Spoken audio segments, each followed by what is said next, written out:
क्या लगता है कि भाषा प्लस एजुकेशन, क्या आपकी लाइफ में ये प्रोग्रेस लाइफ को समझने के लिए या आपको आगे ले जाने में क्या लैंग्वेज हेल्प करता है?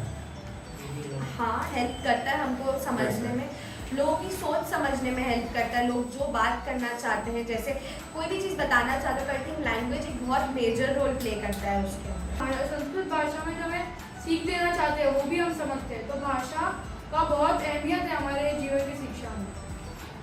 तो फिर आपने इतने सारे क्लासेस है और उसके अंदर मेन सब्जेक्ट को इम्पोर्टेंस दिया जाता है, खासकर गुजरात के अंदर जहाँ पर साइंस है, मैथ्स है, इवन कंप्यूटर के बाद हमेशा लोग देखते हैं लैंग्वेज।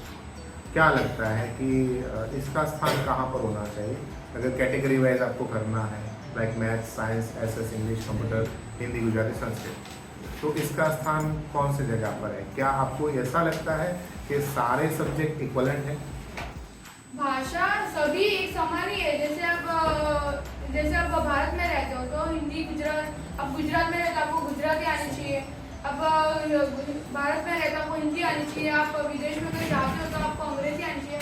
तो भाषा का जो स्थान है वो एक समान ही है, पर हमें जो भाषा की अहमियत दी जाती है अलग अलग सिखाने की, वो भी थोड़ा कम कर रहे हैं, लेकिन भाषा को एक समान स्थान पे रहना चाहिए।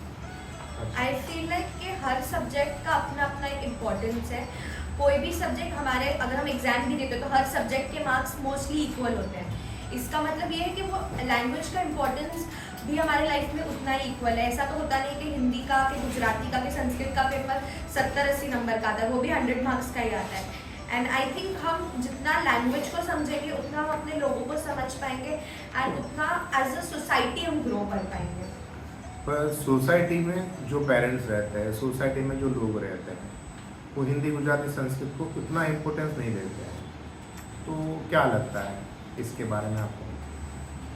जैसे लोग हैं तो लोग अपने, जैसे मैं गुजराती हूँ तो मैं घर पे गुजराती ही बोलता रहता हूँ, तो अभी गुजराती में मेरे को मतलब ऐसे कंफर्टेबल हो जाता हूँ कि गुजराती, मतलब जो लोग जागरूक नहीं है, जो अच्छी तरह से शिक्षित नहीं है, उनके लिए उनकी मातृभाषा उनके लिए सब कुछ हो जाता है, फिर वो नई नई भाषाएं सीखना नहीं चाहते। इसलिए वो जो भाषा का अहमियत है वो हमें शिक्षण के द्वारा ही फैलाना है कि सारी भाषाएं सीखनी जरूरी है। पर आप दोनों ने इंग्लिश मीडियम से पढ़ाई की, जबकि स्नेहा आप घर पे हिंदी बोलते हो, जबकि आप घर पे गुजराती बोलते हो। एक हिंदी बोलने वाला बंदा घर पे, एक गुजराती बोलने वाला बंदा घर पे, जबकि दोनों इंग्लिश मीडियम से क्यों पढ़ रहे हो? कारण क्या है? आई थिंक इंग्लिश एक ग्लोबल लैंग्वेज है जो हम सबको पता है। वो एक ऐसी लैंग्वेज है जो ना कि मुझे इंडिया में बहुत मासेस से कम्युनिकेट करने में हेल्प करेगी, but even if I want to go out, वो एक बहुत अच्छा मीडियम है मेरे साथ लोगों से बात करने में। हिंदी मैं अपने देश में बोलूँगी, सब सुनेंगे, बट एज एन इंग्लिश, जैसे हम लोग जितना इंग्लिश एज ए लैंग्वेज जिसको इतनी इंपॉर्टेंस देते हैं, अगर हम अपनी मातृभाषा को भी उतनी इंपॉर्टेंस देंगे तो आई थिंक कि वो भी वो स्थान ले पाएगी जल्दी। मेरा मेन रीज़न वही है कि because it's a global language, मैं इंडिया के बाहर जाऊँ कि कहीं पे भी जाऊँ, मैं इंग्लिश में सबसे कम्युनिकेट कर पाऊँ।